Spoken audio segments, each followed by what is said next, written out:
Thank you. It's great being here. I was told before this to slow down. I'm such a New Yorker that I was talking to the PR person before. She said, you got to slow down, but I think you're all hungry, so you probably want me to talk fast. I'll go somewhere in the middle. I'm Dan Roth. I'm the executive editor of LinkedIn. For the next 20 minutes, I'm going to talk to you, or maybe less. I'm going to talk to you about the mistakes people are making and the lessons to be learned from harnessing the power of conversations out of content. It's a lot of what Matt was talking about. At LinkedIn, I work on all of our original content and aggregated content, so I'm constantly swimming within the professional conversation.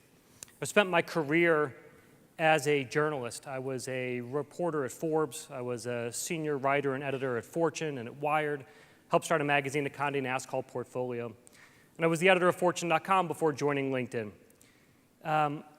But the story I want to talk to you about and share with you today is not one that I ever assigned or wrote myself. It's one that a marketer wrote, a woman named Beth Comstock. I don't know if any of you are familiar with Beth. She's the CMO of GE.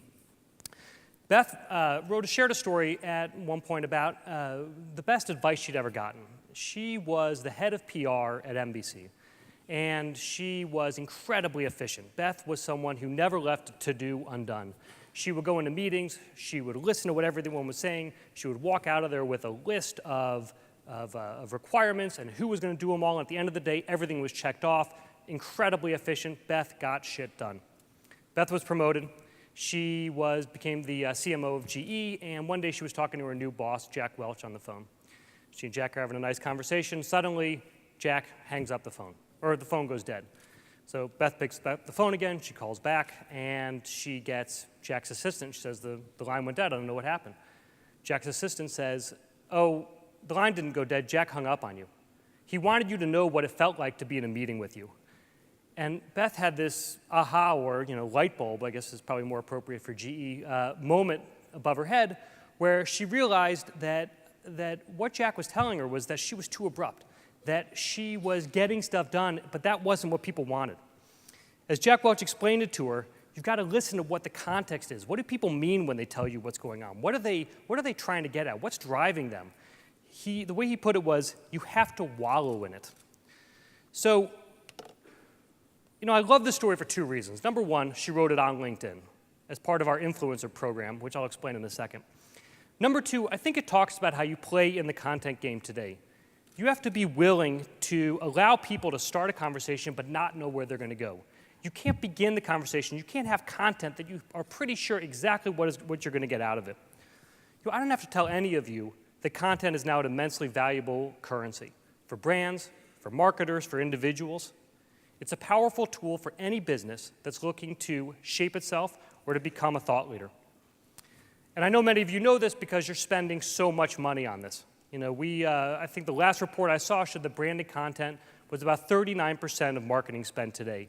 And there's incredibly high-profile examples of people doing it right, from Red Bull to American Express, Citibank. And they've demonstrated just how much reach and awareness branded content can have on the global stage. But content isn't easy. And in an era where we increasingly believe that data gives us all the answers that we need, that questions that you've had can be answered by just harnessing the right data. The content doesn't play in that game really well. Content is messy. You don't know what's going to happen. You're not ever quite sure what's going to work.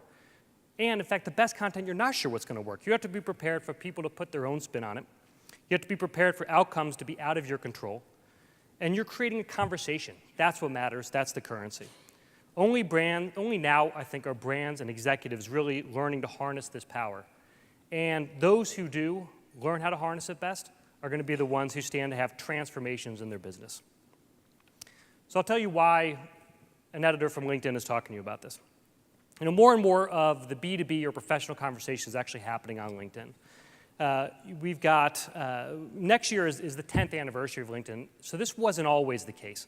For our first 8 years, we were really about one thing and doing one thing incredibly well, which was connecting you to your network. We wanted you to know who it is that you knew and to find them on LinkedIn and to be able to use them to get your next job or to set up meetings or whatever it is you needed. In the last 2 years, we've layered on something else, which is the idea of connecting professionals with the insights that matter to them.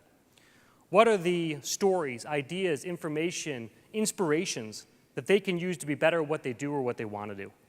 And that's what I focus on personally at LinkedIn. So I'll walk you through two of the major ways we do this. The first is LinkedIn Today. I don't know if any of you have seen this button it's on about 1.2 million publisher sites. This powers an incredible algorithm at LinkedIn. So everything that we do in content land at LinkedIn is really a mix of man and machine. That's the way that we like to put it. The machine part looks a little like this. When you click on this button after reading an article or before reading an article, it fuels an algorithm. The algorithm looks to see why people are sharing this content. We sniff out signals that professionals are giving us because they're logged into LinkedIn and they've told us a lot about who they are. Every time someone clicks on it to share a piece of content, we look to see who's doing it, try to understand what it means and who else could benefit by it. So for instance, if a banker is sharing a story from Ad Age, and it stands out from what the normal news algorithm thinks is, and when the news algorithm thinks is a normal rate, it'll do some other computations and try to decide whether that's a story that should be put in front of all bankers. Now imagine slicing that up for every skill, job title, years in business, etc. We aren't looking just for the wisdom of the crowd, we're looking for the wisdom of your crowd. Now the human part takes that filter I just explained and breaks it. We have a team of editors who are spread around the world, who look for unusual stories, who look for things that are trending on other networks, who try to see what's trending in one particular area, thanks to the algorithm, and share it with everybody. The editors stay on top of breaking news. They stay on top of anything where you need a specialized skill versus the raw power of the algorithm. And the result is a news product that tells you what you need to know, when you need to know it. It's the kind of thing that we want you to start your day on LinkedIn and finish your day on LinkedIn. When the Today fire hose points at particular stories, it's been known to crash servers. Recently, we absolutely shut down the Chronicle of Philanthropy, which they were thrilled about. And we sent page views skyrocketing to other places. Now, LinkedIn Today has become a powerful way to find out what's buzzing in the professional world and what's buzzing in your world, more importantly. The natural evolution was to take all of this information we learned and start creating our own content. And that's what we did in October when we launched the Influencer program. With Influencer, we set out to take some of the top thought leaders in business, have them start sharing directly on LinkedIn. We want to know what they see every day, what they've learned in their years, what they are hearing throughout the day, and where they think the world is going. On LinkedIn, you can always listen to the insights of your own network. You always can hear what people are saying who you're connected to. What we wanted to do was to have you hear the things that people you might never get a chance to meet are saying and to learn from and to use it to your own benefit. So we went after the top names in business like Richard Branson, Arianna Huffington. We launched this in October, so it was right before the US presidential elections. We got Romney and Obama, which was a very fun experience because we had to get one in order to get the other. So at the exact same time, we were chasing them. We got one, told Obama we got Romney. Obama came on. That actually turns out to work with a lot of CEOs. And we also deliberately went after people who were well-respected in their specific fields: marketing, media, technology, telecom, banking, venture capital, all kinds of different areas. So today we have just under 300 influencers. It's an invite-only program. We're adding about 5 a week, and we have people ranging from the CEO of Hewlett-Packard to the head of the European Parliament. We'll get there in a second. They write hundreds of posts each week, with each generating 100 comments on average, and multiples of that in terms of likes and social shares. And they're doing so because context matters. When Meg Whitman wanted to explain where she was taking HP, for example, she did so on LinkedIn. So she wrote a post saying, here is where HP is going to go. And she did it because when people come to LinkedIn, they're coming for a professional context. They are there to learn about the business world. She also did it because she could reach almost everyone at HP by writing here. She could reach almost every one of HP's partners. She could reach most of HP's investors by coming on LinkedIn. People come to LinkedIn for business, and that's what she was talking about. It's where the world's professionals gather. Many of the people who have done this, the influencer program, have more followers now on LinkedIn than they have on other social networks, and some have no presence on social networks. This is their first time coming in. So the head of the World Bank, Jim Kim, is a great example. No social presence at all, came onto LinkedIn and did so because he knew that he was going to have an experience of people reading and commenting on his articles who would be there just to help him further his cause, which is ending poverty. The feedback that the professional world is giving them on LinkedIn is really phenomenal. And I think this video that I mistakenly played a second ago will actually help explain it a little better.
So, you saw Richard Branson in there. Richard Branson is one of our incredible success stories. It's a great example of an influencer whose posts are just on fire at the moment. His first 9 posts generated more than 2.4 million views. But there are others who are less well-known who are becoming stars also.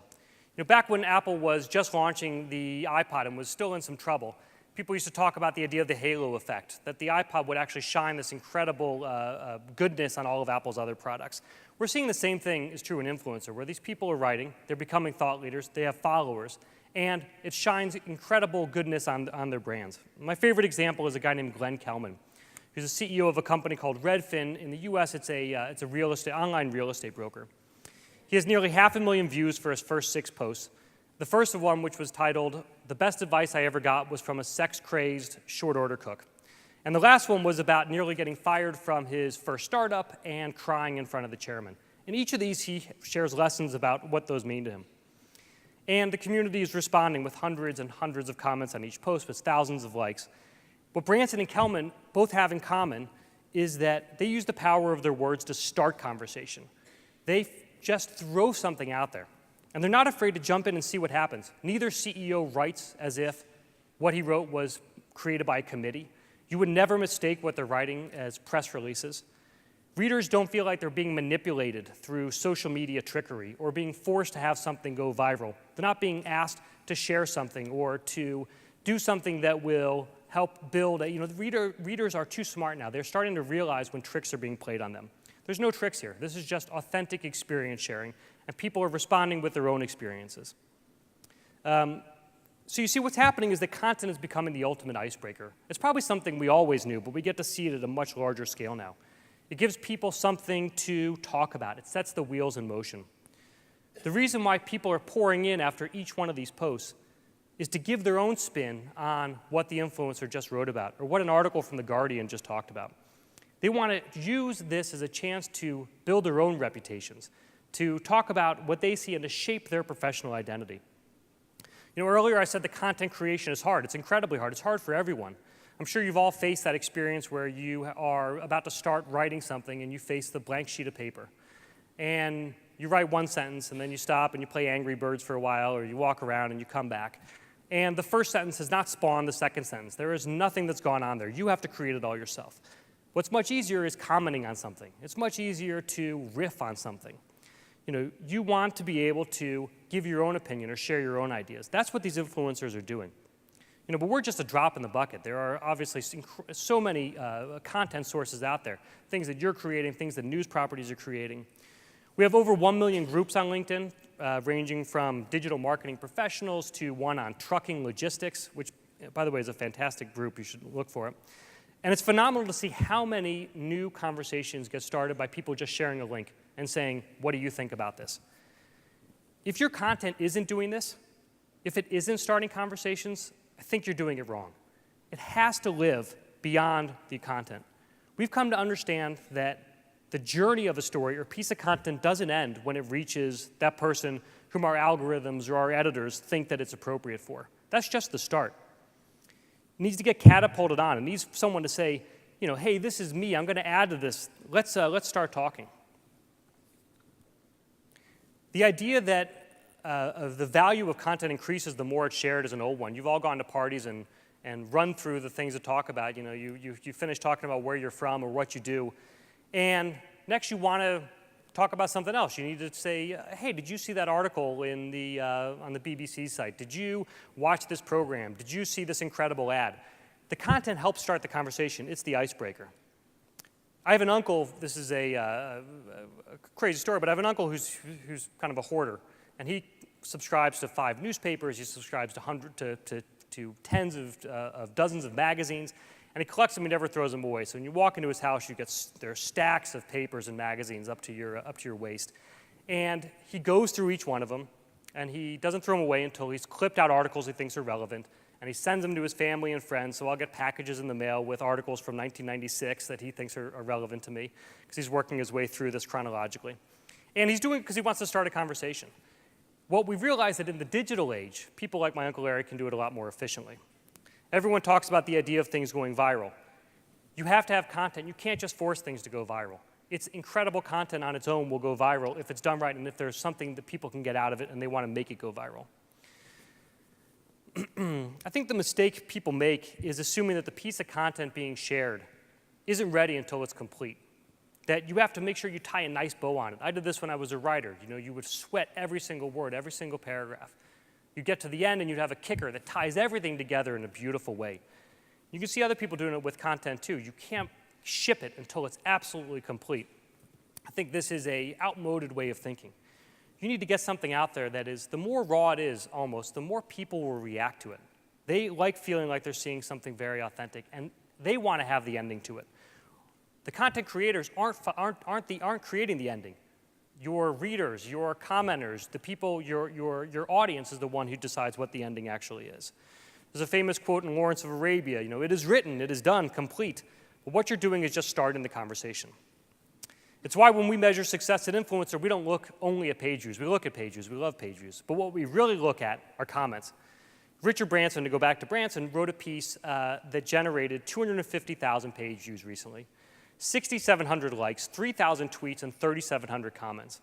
It was a piece that was 200 words, and it was called, What's the Best Measure of Success? Happiness. It was a riff on what's going on in Bhutan, about how he measures success, and I just asked the question, how do you measure success personally? And the network lit up. There were 18 comments for every word that Branson wrote. And what they were sharing was their own experiences. They were using Branson's question as an icebreaker to explain how they view the professional world, how the professional world links with their personal world as well. So this happens at an incredible pace on LinkedIn for a particular reason. There's no such thing as a LinkedIn troll. No one is anonymous on LinkedIn. Everything that people write and share on LinkedIn goes back to their professional identity. So it is a, you know, in the US we talk about, and maybe this happens everywhere, your personal, your permanent record. You know, you're in school and you get in trouble and the teachers say this is going to go on your permanent record. LinkedIn is your permanent record professionally. When people share, when they comment, they're actually having everything that they see is seen by their bosses, by their employees, by future business partners, by current business partners. And people don't run away scared by that. In fact, they use it to shape their identity. In commenting, people are sticking their necks way out. They showcase their knowledge and expertise in a far more meaningful way than just sharing a link, and in a way that's inherently connected to their professional reputation. And when someone does this, there's an inevitable snowball effect. When you see someone else comment, you're more willing to comment. If you see something that has no comments, you're less willing to comment on it. It's why if you see a piece of content today, it feels almost naked if there aren't any comments or shares around it. You have to build that kind of a viral aspect to it or show the social impact that any content you have has, that any kind of content you've created is having so that other people will comment on it. Huge mind shift for professional writers, but an even bigger one for brands and marketers when it comes to how to approach content on social platforms. If you want your content to realize its fullest potential, increasing its reach beyond its original distribution list is incredibly important. You need to establish your position, you need to share your views, but you do so in a way that encourages others to do the same. And that is really what creating content is all about today. You don't want to let people just check off the box, to just share it and not add something to it. You don't want people just to say they read it or they saw it. You want people to add to it. You want your content to take on a life of its own. You want, in the words of Jack Welch, for people to wallow in it. Thank you for having me. I'll see you guys at lunch.